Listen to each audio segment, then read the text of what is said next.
पूर्वी चंपारण के ऐतिहासिक धरती एक बार फिर किसान आंदोलन की साक्षी बनी। चंपारण किसान मजदूर संघर्ष समिति के आह्वान पर बेतिया राज की जमीन से जुड़े जो कानून के विरोध में बड़ी संख्या में किसानों और मजदूरों ने किसान अधिकार मार्च निकालकर बिहार सरकार की कथित नीतियों के खिलाफ जोरदार प्रदर्शन किया।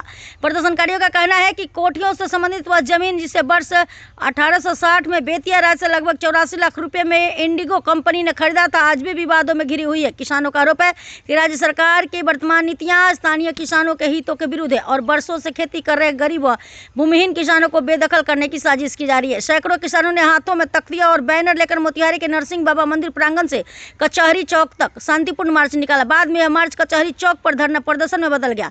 धरना दे रहे किसान मजदूर संघ के प्रतिनिधिमंडल ने जिला प्रशासन को ज्ञापन सौंपकर मांगों पर तत्काल कार्रवाई की मांगी। संघर्ष समिति से जुड़े किसान नेता सुभाष सिंह कुशवाहा ने आरोप लगाया कि सरकार के गलत कानूनों के कारण भूमिहीन मजदूरों का आर्थिक और सामाजिक शोषण हो रहा है। उन्होंने चेतावनी दी कि यदि जल्द ही सकारात्मक पहल नहीं की गई तो आंदोलन को जिला स्तर से राज्य स्तर तक विस्तारित किया जाएगा। किसानों ने कहा कि चंपारण की धरती पहले भी नील की खेती और जमींदारी शोषण के खिलाफ आंदोलन की गवाह रही है और आज नई नीतियों के रूप में वही संघर्ष फिर सामने आ रहा है। मोतिहारी से टुडे 24 क्राइम न्यूज के लिए हरबंश कुमार की रिपोर्ट।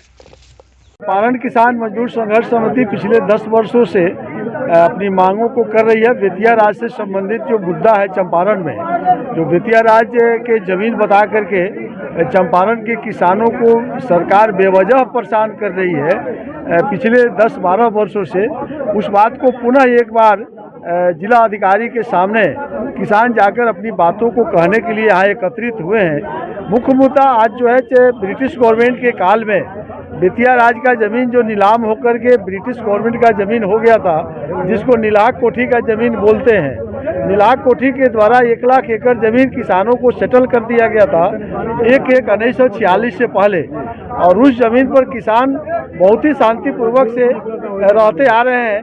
दर्जनों बार बेचे, दर्जनों बार खरीदे, किसी प्रकार की कोई परेशानी नहीं हुई। 1956 में रजिस्टर 2 में दर्ज हुआ। श्री कृष्ण मुख्यमंत्री थे उस समय से लेकर लालू राबड़ी जी तक कोई परेशानी नहीं हुआ। लेकिन वर्तमान नीतीश जी की जो सरकार है, बिना सोचे समझे पदाधिकारियों के चंगुल में आकर के, माफियाओं के चंगुल में आकर के बेवजह जमाबंदी पर रोक लगा दिया गया, जिससे अपना ही जमीन ना हम बेच सकते हैं ना खरीद सकते हैं। बेटा बीमार है, बेटा का पढ़ाई का फीस देना है, बेटी का शादी करना है, किसी भी स्थिति में हम जमीन को नहीं बेच रहे हैं, जिससे एक तो सामाजिक प्रतिष्ठा हमारी धूमिल हो रही है और कई उचित मौके पर हमारी प्रतिष्ठा का जो है मजाक बना रही है सरकार, जो उनको रोकने का अधिकार नहीं था। हाई कोर्ट, सुप्रीम कोर्ट ने भी कई केसेज में हमको रिलीफ दे चुका है। उनको रोकना था सिर्फ बेतिया राज का जो जमीन बच गया था 15,000 एकड़, जिस पर कोर्ट ऑफ वार्ड्स का गठन किया गया था, वो जमीन खोज थी। लेकिन आप सब जमीन को रोक करके एक मजमा बनाए हुए हैं।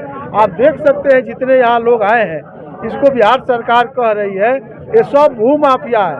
अब भू माफिया है तो जरा कैमरा घुमा करके भी दिखा दीजिए कलेक्टर साहब को, बिहार के मुख्यमंत्री जी को, ये कौन भू माफिया है।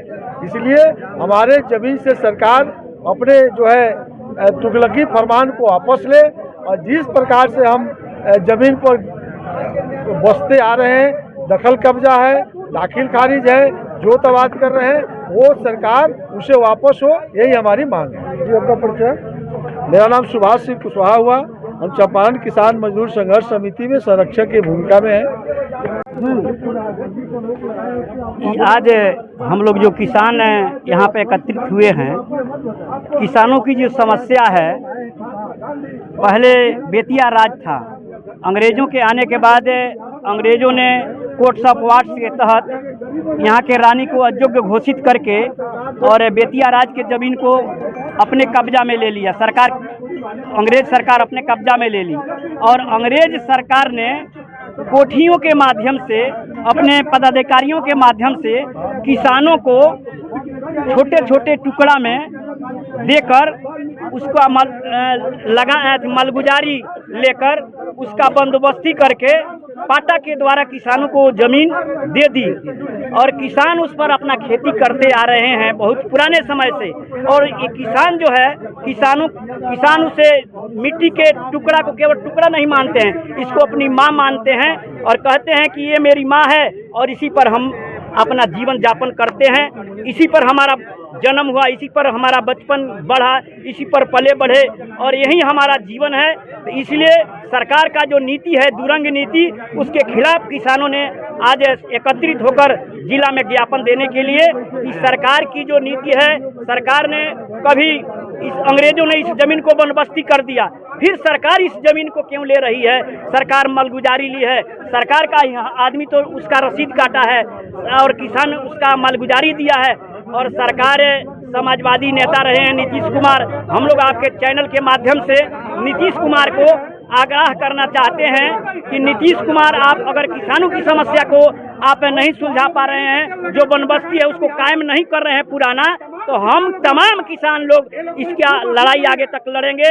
किसानों की जो समस्या है, कवि ने कहा है कि सुरमा नहीं विचलित होते, क्षण एक नहीं धीरज खोते, विघ्नों को गले लगाते हैं, कांटों में राह बनाते हैं, मुख से कभी न उठ कहते, संकट का चरण न गहते हैं, जो आ पड़ता सब सहते हैं, उद्योग निरत नित रहते हैं, सूलों के मूल नसाने को, बड़े खुद विपत्ति परछाने को, है विघ्न कौन ऐसा जग में, जो टिक सके बिर नर के मग में, खम ठोक ठेलता है जब नर, पर्वत के जाते पाउखड़, मानव जोर लगाता है, पत्थर भी पानी बन जाता है। यहाँ के किसान, चंपारण वह धरती है कि महात्मा गांधी का साथ दिया, अंग्रेजों को 7 समुंदर पार किया।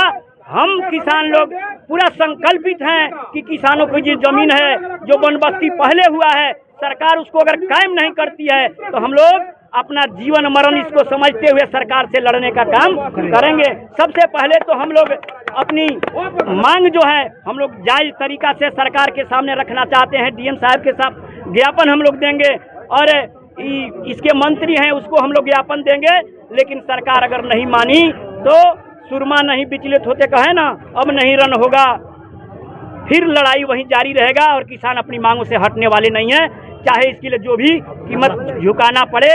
जिस तरह हरियाणा पंजाब के किसान रोड पर उतरकर अपने मांगों को सरकार को मजबूर होना पड़ा और बिल वापस लेना पड़ा, उसी तरह सरकार को भी ये वापस लेना पड़ेगा और किसान का जमीन किसानों में बांटना पड़ेगा, किसानों को देना पड़ेगा और उसका जमाबंदी जो पहले से कायम है उसको हम लोग मांग करते हैं कि सरकार इसको कायम रखे।